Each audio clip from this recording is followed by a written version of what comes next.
할렐루야! 예수농복교회 예배 참석하신 여러분 한 분 한 분을 환영합니다. 사랑합니다. 축복합니다. 다 함께 사도신경을 고백하면서 7월 5일 주일 예배 하나님께 올려 드리겠습니다. 나는 전능하신 아버지 하나님 천지의 창조주를 믿습니다. 나는 그의 유일하신 아들 우리 주 예수 그리스도를 믿습니다. 그는 성령으로 잉태되어 동정녀 마리아에게서 나시고 본디오 빌라도에게 고난을 받아 십자가에 못 박혀 죽으시고 장사된 지 사흘 만에 죽은 자 가운데서 다시 살아나셨으며 하늘에 오르시어 전능하신 아버지 하나님 우편에 앉아 계시다가 거기로부터 살아있는 자와 죽은 자를 심판하러 오십니다. 나는 성령을 믿으며 거룩한 공교회와 성도의 교제와 죄를 용서받는 것과 몸의 부활과 영생을 믿습니다. 아멘. 찬송가 552장을 찬송하겠습니다. 아침 해가 돋을 때 552장입니다. 아침 해가 돋을 때 만물 신선하여라. 나도 세상 지낼 때에 햇빛 되게 하소서. 나 주여 나를 도우사 세월 허송 않고서 어두운 세상 지낼 때 햇빛 되게 하소서. 새로오는 광음을 보람있게 보내고 주의 일을 행할 때에 햇빛 되게 하소서. 주여 나를 도우사 세월 허송 않고서 어두운 세상 지낼 때 햇빛 되게 하소서. 한 번 가면 안 오는 빠른 광음 지날 때 귀한 시간 바쳐서 햇빛 되게 하소서. 주여 나를 도우사 세월 허송 않고서 어두운 세상 지낼 때 햇빛 되게 하소서. 밤낮 주를 위하여 몸과 마음을 드리고 주의 사랑 나타내 햇빛 되게 하소서. 주여 나를 도우사 세월 허송 않고서 어두운 세상 지낼 때 햇빛 되게 하소서. 아멘.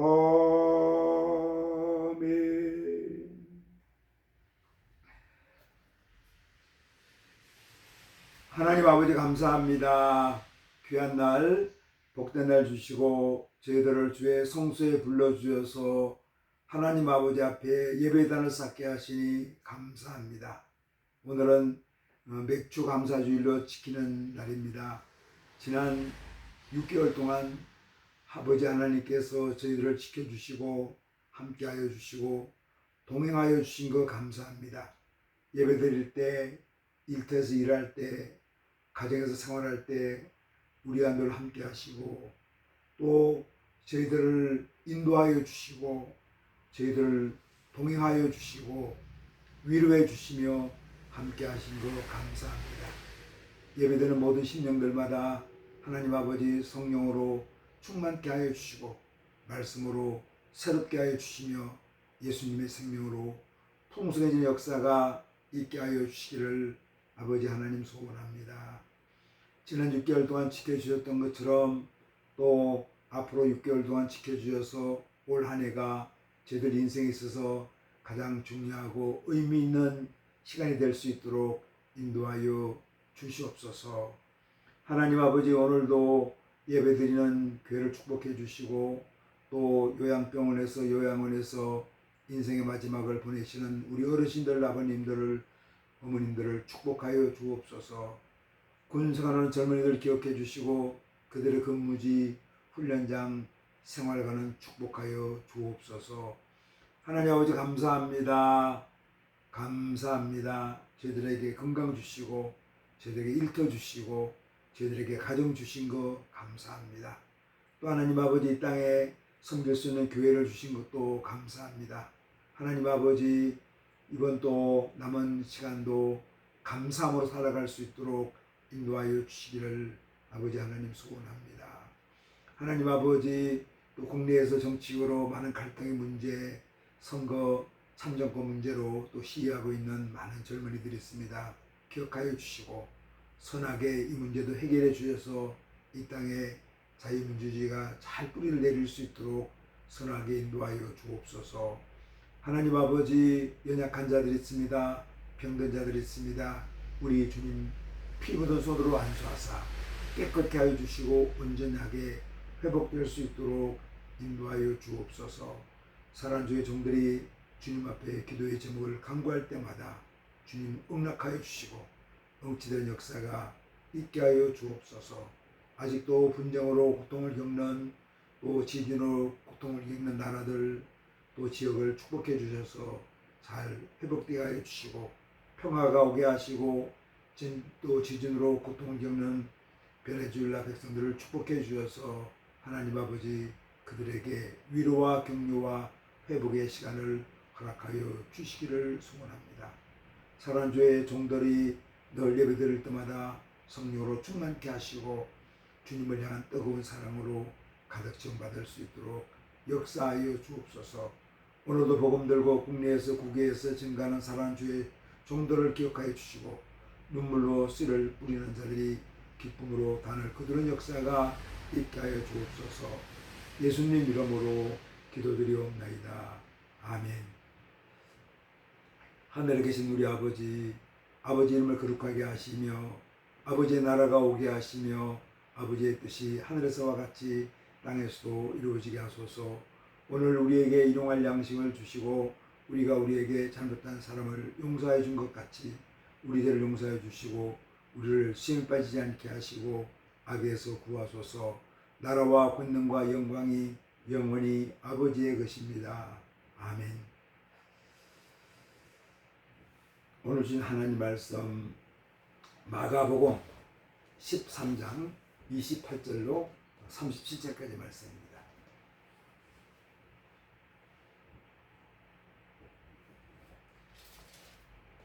마가복음 13장 28절로 37절까지 말씀을 공독하겠습니다. 무화과 나무의 비유를 배우라. 그 가지가 연하여지고 잎사귀를 내면 여름이 가까운 줄 아나니 이와 같이 너희가 이런 일이 일어나는 것을 보거든 인자가 가까이 곧 문 앞에 이른 줄 알라. 내가 진실로 너희에게 말하노니 이 세대가 지나가기 전에 이 일이 다 일어나리라. 천지는 없어지겠으나 내 말은 없어지지 아니하리라. 그러나 그날과 그때는 아무도 모르나니 하늘에 있는 천사들도 아들도 모르고 아버지만 아시느니라. 주의하라, 깨어있으라. 그때가 언제인지 알지 못함이라. 가령 사람이 집을 떠나 타국으로 갈 때에 그 종들에게 권한을 주어 각각 사물을 맡기며 문지기에게 깨어있으라 명함과 같으니 그러므로 깨어있으라. 집주인이 언제 올는지 꼭 저물 때일는지 밤중일는지 다굴 때일는지 새벽일는지 너희가 알지 못함이라. 그가 호련히 와서 너희가 자는 것을 보지 않도록 하라. 깨어있으라. 내가 너희에게 하는 이 말은 모든 사람에게 하는 말이니라 하시니라. 아멘. 오늘은 우리가 맥주 감사주일로 지키는 절기입니다. 그래서 저희가 과거에 보리하고 밀 수확을 많이 할 때, 보리 농사, 밀 농사를 많이 지을 때 맥주 감사주일하면은 이제 보리 농사, 밀 농사 추수해 가지고 교회 예물도 드리고 그래서 맥주 감사주일을 지키는데, 지금은 보리 농사, 밀 농사 그렇게 많이 짓지를 않습니다. 주로 이제 쌀 농사를 많이 짓죠. 벼 농사를 많이 짓기 때문에 우리가 맥주 감사주일하면 조금은 어색할 수 있지만 이렇게 생각해 볼 수 있습니다. 지난 6개월 동안 딱 이제 반년이 지났거든요. 2026년 시작해서 반년이 지났는데, 지난 6개월 동안 지난 걸 감사하면서 보내는 절기가 맥주 감사주일이죠. 여러분 사랑합니다. 축복합니다. 지난 6개월 동안 함께 하셨던 것처럼 우리 하나님께서, 우리 예수님께서 여러분과 동행하여 주시는 또 2026년 하반기 반년이 되기를 주님의 이름으로 축복합니다. 최근에 전남 이제 호남 광주죠. 광주광역시 쪽에 반도체, 아주 거대한 반도체 공장을 짓는 문제로 인해서 나라가 기대도 되면서 많은 논란이 있습니다. 가장 큰 문제가 뭔가 하면은 이 큰 반도체 공장을 짓는데 필요한 것이 엄청난 물입니다. 깨끗한 물인데 광주 그 전남 지역에 물이 부족해가지고 이게 과연 가능한가에 대해서 많은 사람이 회의감을 갖고 있습니다. 동복댐이라고 있습니다. 이제 섬진강 지류인데 이 동복댐을 막아서 동복천을 막아서 동복댐을 만들어서 현재 광주 광역시 쪽에 용수를 주로 공급하고 있죠. 이제 화순군에 있는 화순시에 있는 그 댐입니다. 근데 그 댐 용량이 9,900만 톤밖에 되지 않습니다. 그래서 그 물 가지고 과연 가능할까 하고 생각을 염려를 많이 하죠. 댐의 뚝을 높여가지고 이제 댐을 용량을 많이, 저수 용량을 많이 만들어서 그걸 하겠다는 계획을 하는데 그게 사실 쉽지 않습니다. 시간이 많이 걸리고 또 댐을 만들면은 또 이렇게 그 침수 지역이 많아지기 때문에 그런 거 쉽지가 않은데, 그래서 최근에 이제 그걸 보면서 이렇게 생각합니다. 우리나라의 큰 댐들이 소양강댐, 충주댐, 대청댐, 안동댐, 용강댐 등이 있습니다. 그런데 소양강댐은 저수 용량이 29억 톤, 충주댐은 27억 톤, 대청댐은 17억 톤, 그 다음에 안동댐, 용강댐 저수 용량이 많습니다. 서울의 수도권의 홍수와 가뭄을 해결한 것이 충주댐하고 소양강댐입니다. 거대한 댐을 만들어 가지고 그 2천만 되는 사람들의 식수, 생활용수, 공장용수 다 농어촌에 있는 그 농토에 있는 물까지 되는 거죠. 안전하게. 가뭄과 홍수가 없어지는 거죠. 또 안동댐은 그 위에 이마댐과 함께 또 난강댐과 함께 대구, 경북 지역에 경상남도 부울경 지역을 완전히 또 이렇게 홍수와 가뭄으로부터 벗어날 수 있도록 만들어줬고, 대청댐은 천안, 청주, 대전 지역을 그렇게 만들었죠. 용강댐은 전주와 또 군산, 익산 지역을 그렇게 도시를 이렇게 활용할 수 있도록 만들었습니다. 그런데 전남 광주 지역은 댐이 많이 부족하죠. 그래서 뭐 여러분 다 이해관계는 다르지만 그 당시 지도자였던 박정희 대통령 시절에 이게 만들어졌거든요. 우리 같은 독재자로 그렇게 좋은 소리를 듣지 못하지만 지도자 해안이 얼마나 중요한가. 깨어있는 지도자가 앞으로 이 대한민국이 산업국가가 되고 도시국가가 되고 문명국가가 되어야 되는데, 그러려면 물과 전기다 하고 이 지도자 해안이 있었기 때문에 이것이 가능했다는 거죠. 멀리 내다볼 수 있는 깨어있는 지도자가 된 거죠. 비록 우리 박 대통령에 대해서는 부정적인 견해를 가진 사람이 많지만 그 지도자의 바라보는 눈, 깨어있는 정치 지도력이 그런 일을 만들어낸 겁니다. 우리 성경에 보면은 그 르호보암 왕이 나옵니다. 열왕기 하에 나오죠. 아주 명문 가문의 출신입니다. 할아버지가 다윗왕, 아버지가 솔로몬 왕입니다. 그런데 솔로몬 당시에 왕궁을 짓고 성전을 짓느라고 엄청난 국력을 소진하고 또 솔로몬 왕이 호화생활을 한다고 엄청난 국력을 낭비하고 백성들은 세금을 많이 내고 또 부역을 했습니다. 그래서 르호보암 왕이 되니까 원로들이 그렇게 말합니다. 임금님, 백성들의 짐을 좀 가볍게 해주세요. 우리가 너무 많이 지쳤습니다. 받은 세금으로 부역으로 지쳤으니까 좀 가볍게 해주세요 하고 말했는데 이 르호보암 왕이 원로들의 말을 듣지 않고 같은 또래의 젊은이들한테 권면을 요구했습니다. 그러니까 백성들은 자고로 강압적으로 다뤄야지 되지 풀어주면은 기어오릅니다. 강하게 통치했어요. 그러니까 르호보암 왕이 나는 우리 아버지보다 더 강력하게 더 잔인하게 통치할 거다. 그렇게 하니까 나라가 갈라지죠. 그래서 10지파는 다 떠나가서 북왕국 이스라엘을 만들고 2지파가 남왕국 유다가 만들어서 나라가 초라하게 됩니다. 깨어있지 못한 지도자가 나라를 그렇게 만드는 거죠. 오늘 예수님께서 이제 마가복음 13장 말씀을 이제 정리하면서 결론적으로 우리에게 깨어있으라고 말합니다. 물론 오늘 말씀은 예수님이 다시 오신 재림에 관해서 말씀하시면서 말씀하고 있는 거거든요. 28절 29절 말씀입니다. 무화과 나무 위에 비유를 배우라. 그 가지가 연화해지고 잎사귀를 내면 여름이 가까운 줄 아나니 이와 같이 너희가 이런 일이 일어나는 것을 보거든 인자가 가까이 곧 문 앞에 이런 줄 알라라. 우리 사람들이 뭡니까? 시기를 분별할 수 있다는 겁니다. 아하, 나무에 물이 오르는구나. 물이 오르면 나무가 연해지거든. 줄기가 연해집니다. 그래서 보통 물이 수분이 적을 때는 줄기가 부러지는데 연해지면서 아주 유연해집니다. 그러면서 잎이 나고 나중에 잎이 자라서 열매가 아주 맺히는 거죠. 그러면서 무화과 나무를 보면서 우리가 뭘 합니까?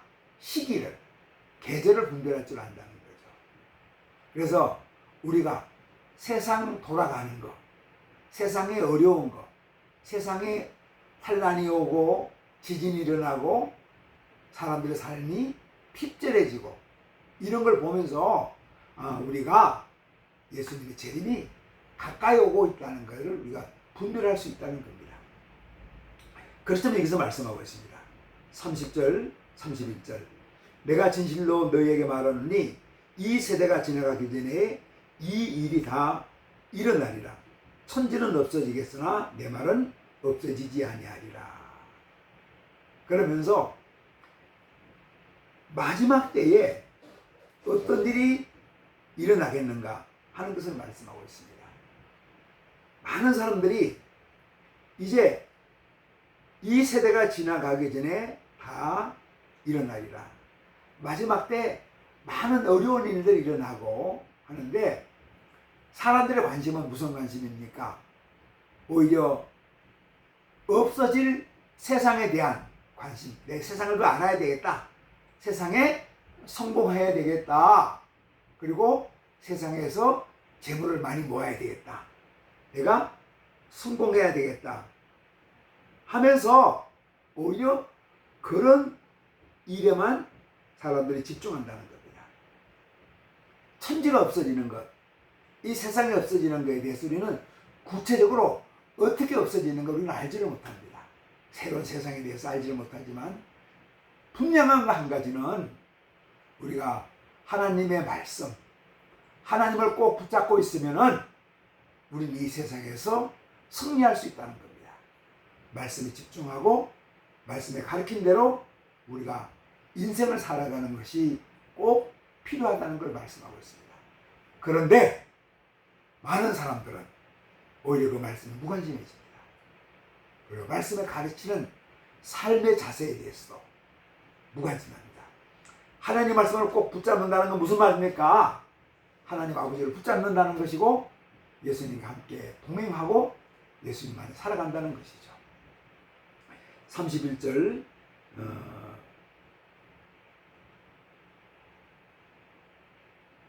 32절 33절 말씀입니다. 그러나 그 날과 그때는 아무도 모르나니 하늘에 있는 천사들도 아들도 모르고 아버지만 아시느니라. 이렇게 말씀하고 있습니다. 그래서 우리는 뭐라는 겁니까? 그날과 그때는 아무도 모른다는 겁니다. 예수님도 모른다는 거예요. 우리가 꼭 기억하시고 예수님도 모릅니다. 그래서 예수님은 어떤 의미입니까? 예수님의 인성 쪽에서 말씀하고 있습니다. 예수님은 하나님 아버지입니다. 그러면서 하나님 아버지의 신성의 모든 조건들, 가치, 능력을 다 포기하고 인간이 돼서 이 땅에 오셨기 때문에 하나님과 동일한 분이지만 하나님이 아니기 때문에 이 땅에서는 그때와 그 시기는 모른다는 거죠. 그래서 누구만 압니까? 하나님 아버지만 안다는 겁니다. 인간적인 예수는 그걸 모른다고 말씀하고 있습니다. 그러면서 우리에게 이제 33절에 말씀하고 있습니다. 주의하라, 깨어있으라, 그때가 언제인지 알지 못합니다. 가령 사람이 집을 떠나 타국으로 갈 때에 그 종들에게 고난을 주어 각각 사물을 맡기며 문지기에게 깨어있으라 명함을 갔더니 어떤 말씀하고 있습니까? 그러나 분명한 것은 너희가 예수님이 언제 오실까 그거를 계산하지 말라는 거예요. 과학으로도 성경으로도 계산하지 말라. 분명한 것은 계산하는 것이 아니라 준비하는 것이 중요하다는 겁니다. 믿습니까? 예수님의 재림을 준비하는 것이 중요한 것이지 언제 오실 것인가를 계산하는 것은 필요가 없다는 거죠. 예를 들면은 그래서 주의하라, 깨어있으라. 그때는 알지 못하지만 분명히 온다는 거죠. 우리가 여행을 떠날 때, 결혼식을 할 때, 아기를 가질 때, 직업을 바꿀 때, 또 새로운 언어를 습득할 때 아주 수개월, 여러 시간이 필요합니다. 우리가 그런 준비를 열심히 해요. 그런데 인생에 있어서 가장 중요한, 가장 핵심적인 우리 믿음의 사람에 있어 최고의 가치인 예수님의 재림을 준비하는 일에는 소홀하다는 거예요. 이걸 여기서 말씀하고 있습니다. 그래서 우리가 재림 준비가 얼마나 중요한 겁니까? 그러면서 종들에게 당신 이거 해. 그리고 문지기에는 문 잘 지켜. 각자 이걸 맡기면서 어떤 주인 여행을 떠나는데 그 주인이 언제 올까 모른다는 거예요. 그러니까 어떻게 합니까? 주인을 맞이하는 자세로 그 종들은 깨어 있어서 준비하는 거죠. 아, 우리 주인이 언제 올까? 시간 계산하는 게 아니에요. 뭡니까? 아, 우리 주인이 옵니다. 반드시 옵니다. 그럼 나에게 주인이 맡겨놓고 간 일, 그 일에 최선을 다하는 것이 우리의 일이라는 거죠. 유비무환입니다. 준비하는 거죠. 35절, 36절, 37절 말씀입니다. 그러므로 깨어있으라. 집주인이 언제 올는지, 꼭 저물 때 있는지, 밤중에 있는지, 닭 울 때 있는지, 새벽에 있는지 너희가 알지 못하니라. 그가 호련히 와서 너희가 자는 것을 보지 않도록 하라. 깨어있으라. 내가 너희에게 하는 이 말은 모든 사람에게 하는 말이니라 하시니라. 아멘. 주인이 언제 올까 모릅니다. 밤중에 올는지, 닭울 때 있는지, 새벽이죠. 저물 때 있는지 또 너희가 알지 못하지만 분명히 온다는 거죠. 그래서 이거는 우리가 기독교인이 예수님과 관계에서 생각해 보면 예수님의 재림은 꼭 온다는 겁니다. 우리가 어떻게 해야 됩니까? 깨어있는 게 뭐죠? 하나님 말씀을 배우고 그 말씀대로 살아가는 거예요. 그렇죠. 이게 유비무환입니다. 깨어있으라, 깨어있으라, 깨어있으라, 깨어있으라. 오늘 깨어있으라 말씀을 4번 반복합니다. 그러면서 누구에 하는 말씀입니까? 37절에 깨어있으라, 내가 너희에게 하는 이 말은 모든 사람에게 하는 말이니라 하시니라. 아멘. 누구에게? 이 김영건 목사에게, 또 여러분 모두에게, 모든 사람들에게, 예수 믿는 모든 사람들에게, 세상에 있는 모든 사람들에게 한 명도 예외가 없습니다. 깨어있으라, 깨어있으라. 예수님의 재림을 준비하는 거죠. 가장 올바른 준비가 무엇이죠? 예수님을 증거하는 거고, 예수님을 전도하는 거죠. 그리고 하나님 말씀에 집중하는 것이고, 말씀에 가르친 대로, 말씀에서 지시하는 대로 우리가 살아가는 겁니다. 우리의 삶의 스탠다드, 예수님의 재림을 계산하는 것이 아니라 그 성경에 준비한 대로, 성경에서 가르친 대로, 성경에 지시한 대로 하나님을 위해서 우리가 어떻게 살아갈 건가, 예수님과 동행하면서 어떻게 살아갈 건가를 우리가 준비하며 살아가는 거죠. 여러분, 깨어있는 여러분, 저와 여러분 되면 좋겠습니다. 이 하반기 6개월 동안 깨어있는 신앙인으로 살아갑시다. 유비무환이죠. 미리 준비하는 겁니다. 그것이 복된 크리스찬의 삶입니다. 기도하겠습니다. 하나님 아버지 감사합니다. 깨어있는 신앙, 예수님 재림을 준비하는 신앙, 유비무환의 신앙으로 살게 하여 주옵소서. 예수님 이름으로 기도합니다. 아멘. 이제는 우리 각 사람의 구주 되시고 우리 가정 호주 되시며 교회의 머리가 되시는 예수 그리스도의 은혜와 하나님 아버지의 긍휼하시고 자비하시고 온전하신 사랑하심과 성령님의 감동, 감화, 교통, 내주, 충만케 하는 역사가 여기에 모이는 주님의 귀한 자녀들과 우리 예수 농복교회 위에 주님의 이름으로 모인 한국교회 위에 우리 대한민국 위에 세계 열방에서 주님 나라 위에 애쓰는 하나님의 사람들 위에 이제로부터 영원토록 함께 계시기를 간절히 축원하옵나이다. 아멘. 비가 내리고 있습니다. 장맛비기도 하지만 또 농부에게, 농촌에게 또 이 땅에 꼭 필요한 비입니다. 이 비가 우리의 마음을 촉촉이 적시는 것처럼, 대지를 촉촉이 적시는 것처럼 우리 마음도 적시고 우리 성령 충만해서 남은 6개월 동안 승리하며 살아가는 우리 성도님들 한 분 한 분 되시기를 주님의 이름으로 축원합니다. 할렐루야! 아멘! 한 주간 믿음으로 승리합시다.